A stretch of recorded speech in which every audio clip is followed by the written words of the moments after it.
میرے حبیب کا عالم کیا؟ پھر حبیب کا عالم یہ نہیں کہ خالی ہاتھ اٹھا دیا اور نہیں، اب میرے آقا کا عالم یہ ہے جس کے لیے جو فرمایا وہ جس طرح فرمایا رب نے اسی طرح پورا کیا۔ جنگ بدر میں ایک ہفتہ پہلے حضرت انس بخاری کی روایت ہے، میرے آقا فرماتے ہیں صرف یہ نہیں فلاں مر جائے فلاں تباہ ہو جائے، نہیں، آقا نے فرمایا فلاں اتبا فلاں ابو جہل اس طرح فلاں صحابی اس کو مارے گا، اس طرح اس کی لاش یہاں پڑی ہوگی۔ حضرت انس فرماتے ہیں میرے مصطفیٰ نے ایک ہفتہ پہلے جس کافر کو جہاں گرایا جنگ بدر میں وہیں گرا ہوا تھا۔ علی سید الانبیاء وعلی آلہ المجتبی، اما بعد فاعوذ باللہ من الشیطان الرجیم، بسم اللہ الرحمن الرحیم، علمک ما لم تکن تعلم، صدق اللہ العظیم۔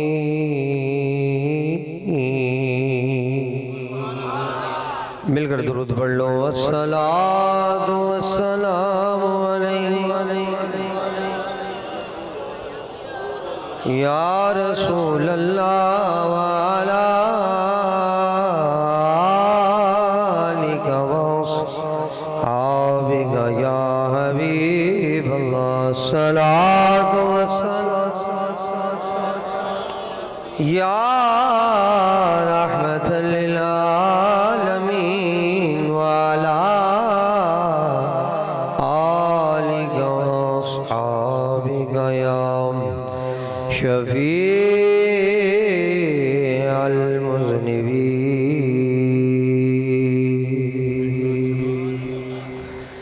بعد حمد و صلاۃ کے آپ تمام دوست احباب ہمارے حجر کلاں کے اور بالخصوص اس کوٹ معمور خاں کے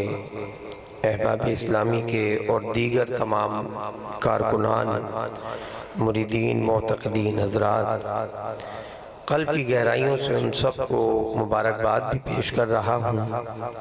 کہ انہوں نے یہ عظیم الشان محفل میلاد سجائی، اور دعا گو ہوں اللہ تعالی ہم سب کی اس محنت اور کاوش کو قبول فرما کر بارگاہ مصطفی میں بھی اس کو درجہ قبولیت عطا فرمائے۔ سارے کہہ دو آمین۔ قبلہ بڑے حضرت تشریف فرمائے، انشاءاللہ مفصل خطاب قبلہ بڑے حضرت کا ہی ہوگا۔ میں مختصراً ایک حدیث مبارکہ آپ دوست احباب کی سماعتوں کی نظر کر رہا ہوں۔ اتفاق سے محفل میلاد مصطفیٰ علیہ السلام سجائی جو ہے ہم نے، تو یہ ربیع الثانی کے مہینے میں پہنچ گئی ہے، اور ربیع الثانی کا مہینہ میرے آقا کریم علیہ السلام کی امت کے چہیتے ولی کامل میرے حبیب کی خاص نگاہ کرم جن پر ہوا کرتی تھی اور ہے، یعنی سیدنا شیخ عبدالقادر شاہ جیلانی رحمت اللہ علیہ، ان کی طرف اس ماہ مبارک کی نسبت ہے۔ تو ایک ایسی حدیث مبارک ذکر کر رہا ہوں جس میں ذکر مصطفیٰ بھی ہو جائے، ذکر اولیاء بھی ہو جائے۔ حدیث سماعت فرمائیے گا، بڑی مزیدار حدیث ہے۔ اس کو امام بخاری نے بھی نقل کیا ہے، امام مسلم نے نقل کیا، یعنی متفق علیہ حدیث ہے۔ ترمذی نے نقل کیا ہے، مسند امام احمد نے، امام بہقی نے، کنز العمال میں، تمام بڑی بڑی حدیث کی کتابوں میں یہ حدیث مبارکہ موجود ہے۔ حضرت عبداللہ ابن عمر حدیث کے راوی ہیں، وہ کہتے ہیں عن عبداللہ ابن عمر رضی اللہ عنہ قال قال راہا تلتمس الجدر وتقول هذا دعوت سعید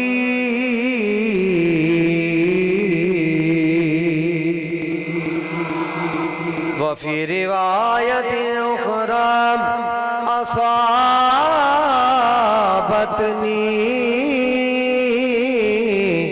دعوت سعید۔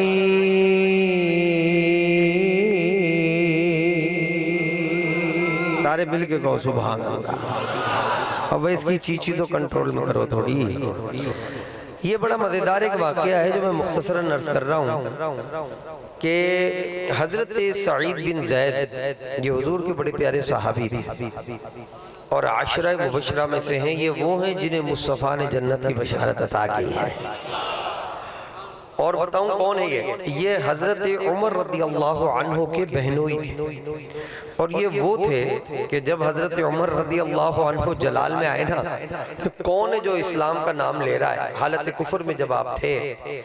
اور جب آپ کو بتایا کسی نے کہ تم باہر تو کیا کفر ختم کرو گے، تمہارے تو گھر میں ہی اسلام پھیل چکا ہے، ادھر کے تو حالات دیکھ کر آؤ نا۔ تو جب آپ جلال کے عالم میں گھر پہنچے تو آپ حضرت سعید بن زید اور آپ کی ہم بیوی اہلیہ یعنی حضرت عمر کی ہمشیرہ بہن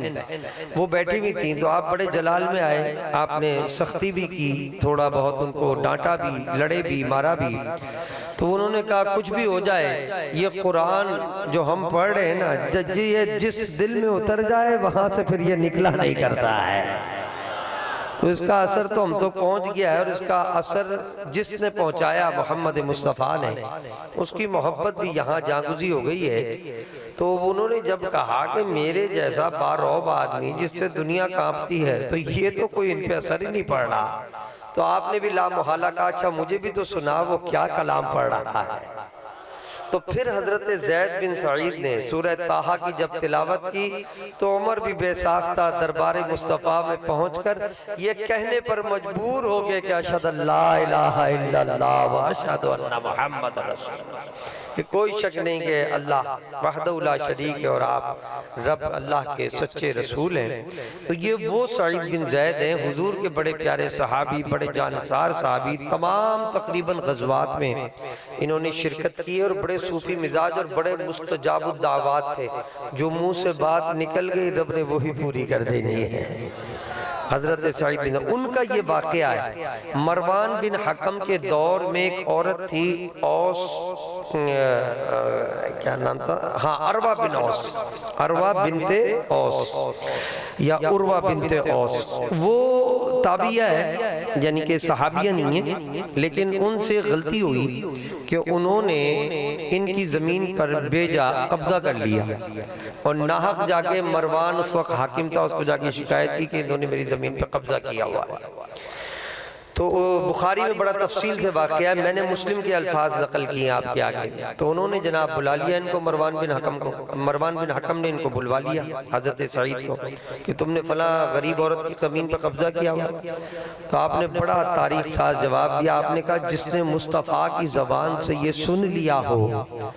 کہ ناحق زمین پہ قبضہ کرنے والا، کسی کی جائیداد پہ قبضہ کرنے والا، کسی پر ظلم و ستم کے ساتھ اس کے مال کو اپنا مال بنانے والے کا کل بروز حشر یہ ہوگا، وہ زمینیں جائیدادیں توق بنا کر اس کے گلے میں لٹکائی جائیں گی۔ تو جس نے مصطفیٰ کی زبان سے یہ سن لیا ہو وہ یہ جرت نہیں ظلم کی کر سکتا۔ یہ جھوٹی ہے یہ عورت، اس نے غلط بات کہی ہے اور ایسا سچ نہیں۔ وہ مروان بن حکم تو کانپ اٹھا، اس نے کہا یہ بندہ جھوٹ نہیں بول سکتا، یہ سچ کہہ رہے ہیں۔ حضرت سعید بن زید بالکل سچ کہہ رہے ہیں، لیکن آپ پھر بھی جلال میں آ گئے۔ آپ نے کہا یہ زمین اسی کو دیتا ہوں میں، اور میرے بخاری کے الفاظ ہیں، انہوں نے یہ کہا اللہم ان کذبتم ان کذبت فاعم بصرہا وقتلہا علی هذا الارض۔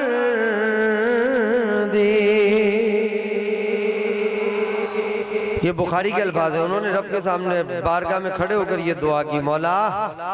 ان کذبت اگر اس نے جھوٹ بولا ہے نا تو اعم بصرہا، مولا اس کی آنکھوں کو اندھا کر دینا۔ اس کی بصارت چلی جائے، اندھی ہو جائے،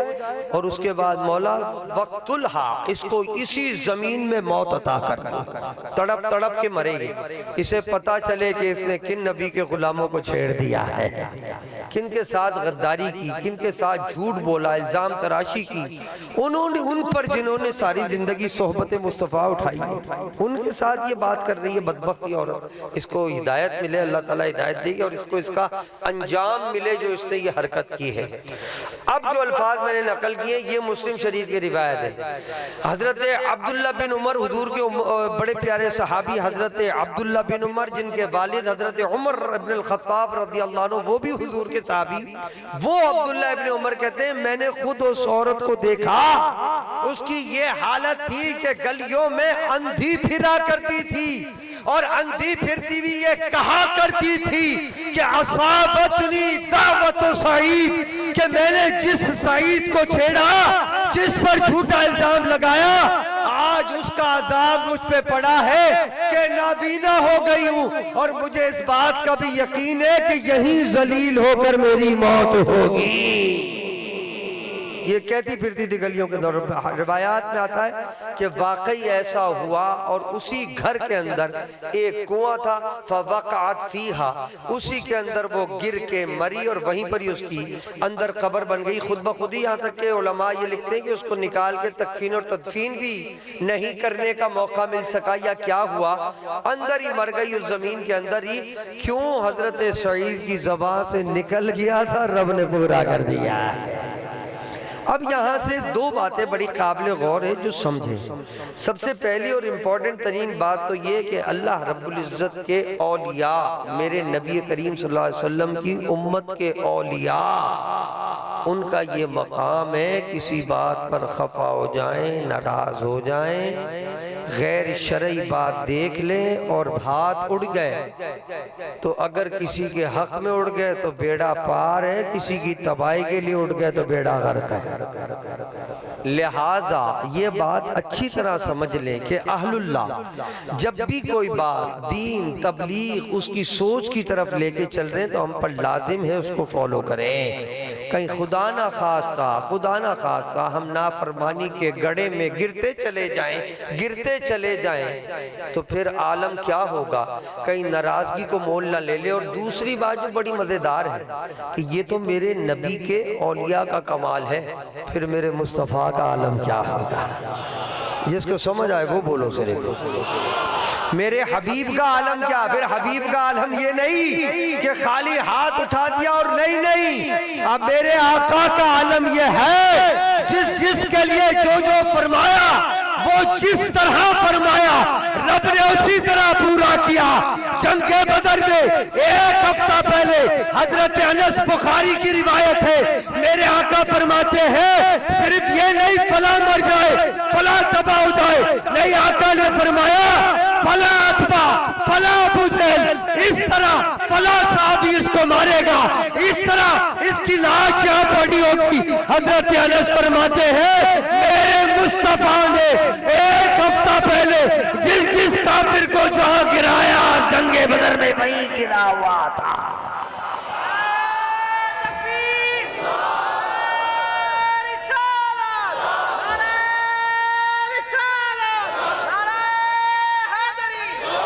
میرے حبیب تو پھر پورا کا پورا حساب ہے، کون مارے گا، کہاں مارے گا، کب مریں گے، کس طرح دردناک موت ہوگی، کن کن گڑھوں میں گریں گے۔ حبیب کا تو پھر عالم یہ ہے جو جیسا میرا حبیب کہتا چلا جاتا ہے رب وہی پورا فرما دیتا ہے۔ تو یہ انبیاء، یہ اولیاء، ان کی نگاہیں بڑی دور تک ہیں، یہ بڑا برداشت کرتے ہیں، بڑا صبر کرتے ہیں۔ حدیث شریف میں آتا ہے، اس کو بھی بخاری نے نقل کیا ہے، صحابہ نے عرض کی حضور کی بارگاہ میں کہ اللہم ادعو یا رسول اللہ، حضور سے فرمایا لگا یا رسول اللہ ادعو علی المشرکین، حضور ان مشرکینوں پہ دعا کیوں نہیں فرماتے، آپ بد دعا کیوں نہیں کرتے، انہیں بد دعا دیں، یہ جو آپ کی نافرمانیاں کر رہے ہیں۔ بہت سارے تھے جنہوں نے تنگ کیا میرے مصطفیٰ، لیکن میرے حبیب نے کیا پیاری بات کہی، اللہ حبیب نے فرمایا مجھے ان کے اسلاف میں، ان کی نسلوں میں نیک نظر آ رہے ہیں، بد دعا دے کے تباہ نہیں کروں گا، انہی کو سدھار کر ان کی نسلوں میں اللہ کے ماننے والے پیدا ہوں گے۔ تو یہ اہل اللہ، یہ انبیاء، یہ بڑا صبر و برداشت کا مظاہرہ کر کر چل رہے ہوتے ہیں، لیکن اب جب بات سر سے گزر جائے، اوپر ہو جائے نا پانی، جب سر سے گزر جائے اور جب پتہ چلے کہ اس نے تو لائن پہ آنا ہی نہیں، یہ تو ڈھیٹ ہی رہے گا اور یہ اپنی ہدایت اور رشد، اپنی نیکی کی طرف آ ہی نہیں رہا ہے، اور اپنے کبر میں، اپنی فرعونیت میں، اپنے گناہوں میں مست ہوا پڑا ہے، تو پھر ناگہانی طور پر پھر یہ مجبور ہو جاتے ہیں کہ اس کو سبق دینے کے لیے ہاتھ اٹھائی لے۔ بس اس دن سے اللہ بچائے کہ کہیں مرشدوں کی نگاہ میں یا مرشدوں کی خفگی کا، ان کی ناراضگی کا باعث نہ بن جائیں، کوئی بات بگڑ نہ جائے، بلکہ ان کے ہاتھ سے دعائیں لیتا رہے، کیونکہ دعائیں جب یہ دیتے ہیں تو اس کا بھی بیڑا پار ہو جاتا ہے جس کا غرق ہوا ہوتا ہے۔ تو دعائیں لیتے رہے، غرق نہ کریں اپنے بیڑا۔ سیدنا غوث اعظم رضی اللہ عنہ کا مہینہ ہے، اللہ آپ کا میں پڑھ رہا تھا حالات میں، قلائد الجواہر میں کرامات غوث اعظم، سیرت غوث اعظم، بہت ساری آپ کی حالات پہ کتب موجود ہیں، ان میں یہ واقعہ اکثر کتابوں میں موجود ہے۔ حضرت علی ابن حیتی، حضرت غوث اعظم کے بڑے زبردست خلفاء میں سے، خود بھی بہت بڑے ولی کامل تھے حضرت علی ابن حیتی۔ وہ کہتے ہیں کہ میں حضرت کی بارگاہ میں حاضر ہونے کے لیے نکلا، حضرت سیدنا غوث اعظم کی بارگاہ میں، تو دروازے پہ دیکھا ایک بڑا باریش اور بڑا صوفی مزاج بزرگ، شکل سے تو ولی لگ رہا تھا، وہ دروازے پہ پڑا تڑپ رہا ہے۔ دروازے پہ حضرت غوث اعظم کے پڑا، قلائد الجواہر میں واقعہ موجود ہے، دروازے پڑا تڑپ رہا۔ آپ اس سے پہلے کہ اندر آ کے عرض کرتے کہ حضور اس کی بخشی کرے، یہ جو تڑپ رہا ہے اس کے لیے دعا فرمائے کہ یہ جان بخشی ہو جائے، ابھی آپ نے کچھ کہا بھی نہیں، سیدنا غوث اعظم نے ان کا چہرہ پڑا اور کہنے لگے چل جا، تو کہہ رہا ہے تو اس کو بخش دیتے ہیں۔ جس کو سمجھ آئے وہ بولو نا، ابھی کہا نہیں، کچھ عرض نہیں کی، آئے بس اندر حاضر ہوئے تھے، آ کے کہنے لگے تھے، آپ نے فرمایا اچھا چل تو کہتا ہے تو اس کو معافی دے دیتے ہیں۔ بھئی یہ کہنے کی دیر تھی اور وہ جناب ہوا میں معلق ہو گیا، غائب۔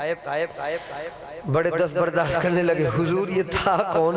جو یہاں پڑا ہوا تھا، یہ حال اس کا ہوا کیسے؟ آپ نے فرمایا یہاں بغداد کے اوپر سے اللہ نے اس کو بڑے مقامات عطا کیے، بڑے ولایت کے درجے پہ تھا، بغداد کے اوپر سے ہواؤں پہ پرواز کر رہا تھا، تو جب گزرنے لگا نا تو ذہن میں یہ خیال آ گیا، کبر آ گیا کہ میرے لیول کا تو شاید ہی کوئی ولی ہوگا، کیا رب نے ولایت عطا کی ہے اور کیا چیز ہوں میں، اور کبر اور بڑائی، اور اس نشے میں ٹوٹ رہا تھا جس نشے کی وجہ سے رب نے شیطان کو باہر کیا ہے۔ یہ تو بڑا خطرناک عمل اور بڑا خطرناک گناہ میں مبتلا ہو رہا تھا،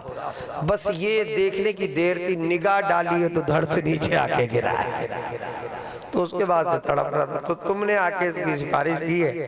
تو اس کو چھوڑ بھی دیا، اور اس کو پتہ بھی چل گیا کہ بزرگان دین کے آستانے پر زیادہ لمبی چھوڑنے سے پرہیز کرنا چاہیے، ورنہ پکڑ ہو جائے تو بڑی سی بڑی ولایتیں بھی چھن جاتی ہیں۔ قرآن احادیث بھرے پڑے ایسے واقعات سے، وقت قلیل ہے، آخری بات عرض کر کے بات ختم کر رہا ہوں، یہاں تک سمجھ گئے ہو نا؟ جس کو سمجھ آئے وہ بولو۔ کوشش کریں اتباع کرنے کی کوشش کریں، جو کہہ دیا اس پر چلے، جو دین کی باتیں بتا رہے ہیں، نہ کھاؤ حرام، نہ کسی پہ قبضے کرو، نہ ظلم کرو، نہ زیادتیاں کرو، نہ لڑائی جھگڑے کرو، نہ آپس کی فرقہ واریتوں میں اور فسادات میں پڑو، یہ باتیں درس تم تک پہنچ جانے چاہیے، ورنہ میں نے دیکھے ہیں، یہی دیکھے جنہوں نے نہیں مانا یہی تباہ ہوئے، حالات موجود ہیں، لہٰذا ہمیں ماننا چاہیے۔ دوسری اور بڑی مزیدار بات عرض کر رہا ہوں کہ اللہ کا شکر ادا کرنا کہ اگر غلطی کرنے کے بعد اس کا احساس بھی ہو جائے تو یہ بھی رب کی بڑی عطا ہے۔ وہ جو تابعہ تھی روایتوں میں آتا ہو، تائب نہیں ہوئی جبھی موت اس طرح ہوئی، لیکن احساس ہو گیا تھا جبھی کہتی پھرتی تھی کہ اصابتنی دعوت سعید، یہ جو آج میرا حال ہے نا، کسی نے بددعا کی ہے سعید نے تو اس کی وجہ سے یہ حال ہوا ہے۔ یعنی کم از کم احساس ضرور پیدا ہو جائے کہ میں گناہ کیا ہے تو پکڑ ہو گئی ہے تو فٹافٹ جا کے توبہ کر لینی چاہیے، ورنہ بندہ ڈھیٹ ہو کے بیٹھا رہنا کہ جو دیکھیں گے یارو یہ تو ایسے ہی ہو گیا ہوگا، آگے اور تجربہ کرتے ہیں اور تجربہ کرتے ہیں، وہ پھنستا چلا جاتا ہے، پھنستا چلا جاتا ہے، نسل در نسل جوت لگتے ہیں، نسل در نسل بگڑی چلی جاتی ہے، آئی نہیں رہا لائن کے اوپر۔ تو یہ بھی رب کا دوسرا بہت بڑا کرم ہے کہ گناہ بندہ بشر ہوتا ہے، گناہ ہو جاتا ہے، غلطی ہو جاتی ہے، لیکن اس کا احساس ہو جائے، تائب ہو جائے، ڈٹائی کا مظاہرہ نہ کرے۔ شیطان کیوں لعین،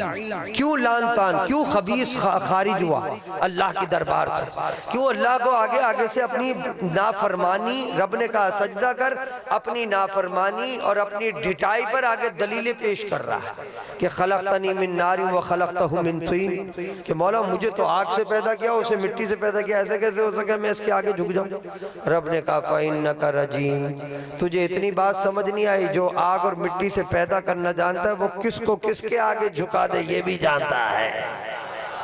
تو ہمیں جب بتا رہا ہے یہ بات، ہم خالق کے کل ہیں، ہم مالک کے کل ہیں۔ تو کہنے کا مطلب بندہ گناہ ہو جاتے ہیں لیکن اس پر تائب ہو۔ آج الحمدللہ بڑی خوشی کی بات ہے میرے تمہارے لیے کہ قبلہ بڑے حضرت صاحب کا جو درس چل رہا ہے، تبلیغ چل رہی ہے، جو تعلیم چل رہی ہے، وہ تیرے میرے تک نہیں بلکہ ججوں اور بڑے بڑے عہدیداروں تک بھی چل رہی ہے۔ اور آج الحمدللہ ہمارے جج صاحب تک جو قبلہ بڑے حضرت صاحب نے پیغام پہنچایا، جو تعلیم، جو تبلیغ، جو دین کی بات ان تک پہنچائی، خوش آئین بات یہ ہے، اچھی بات یہ ہے کہ بات سمجھ میں آ بھی گئی، اس فیصلے کو مانا بھی، اور الحمدللہ اب ریٹن صورت میں ہم تک اور تم تک پہنچ بھی گیا ہے۔ تو قبلہ بڑے حضرت صاحب نے جو کردار، جو علماء اہل سنت نے، جو دیگر آئمہ نے قبلہ بڑے حضرت صاحب کے ساتھ مل کر کردار ادا کیا، خوش آئین بات یہ کہ اس کے بھیجے میں بات آئی، گھسی، اس پر عمل کیا، مانا۔ خود حضرت صاحب فرما رہے تھے کہ ہمارے آگے کہنے لگا بھئی میں بھی آخر بشر ہوں، مجھ سے غلطی ہو سکتی ہے، آپ علماء میری اصلاح فرمائیں تو انشاءاللہ کر لوں گا۔ تو الحمدللہ اس نے بات کو سمجھا، جج نے، سپریم کورٹ صاحب کے ماشاءاللہ جج صاحب نے سمجھا بھی اور اس کو مانا بھی، اور اب تفصیلی فیصلہ بھی الحمدللہ عظمت مصطفیٰ کا آ گیا ہے۔ حضور کی ختم نبوت پہ الحمدللہ وہی فیصلہ جو آج سے کئی سال پہلے قبلہ شاہ مدرانی صاحب رحمت اللہ علیہ نے آئین میں پاکستان کے قوانین میں پاس کرا دیا تھا، الحمدللہ وہ جو قطو اسی طرح برقرار ہے۔ تو اللہ تعالی ہمیں اپنے ایک تو گناہوں سے، بری چیزوں سے بچنے کی توفیق عطا فرمائے، اوپر ہمیں اپنے عیب کو سمجھنے کی، اس پر توبہ و تائب کرنے کی توفیق عطا فرمائے۔ ان بزرگوں کے قرب میں رہ کر یہ ساری باتیں آتی ہیں، اس لیے بہت اچھا میں ایک بار پھر آپ کو مبارکباد پیش کرتا ہوں، خوش اور اس بات پر دعا گو ہوں کہ جس طرح ہم لوگ جمع ہوئے ان محافلوں میں، اللہ ان کے صدقے سے ہمیں بات سمجھنے کی، اس پر حق پر چلنے کی، اور اس کے ذریعے اپنے اور اپنے حبیب کی رضا حاصل کرنے کی اللہ میں توفیق عطا فرمائے، اور ان بزرگان دین کی دی ہوئی تبلیغات، تعلیمات کو سمجھ کر اس پر عمل پیرا ہونے کی توفیق عطا فرمائے۔ وما علیہ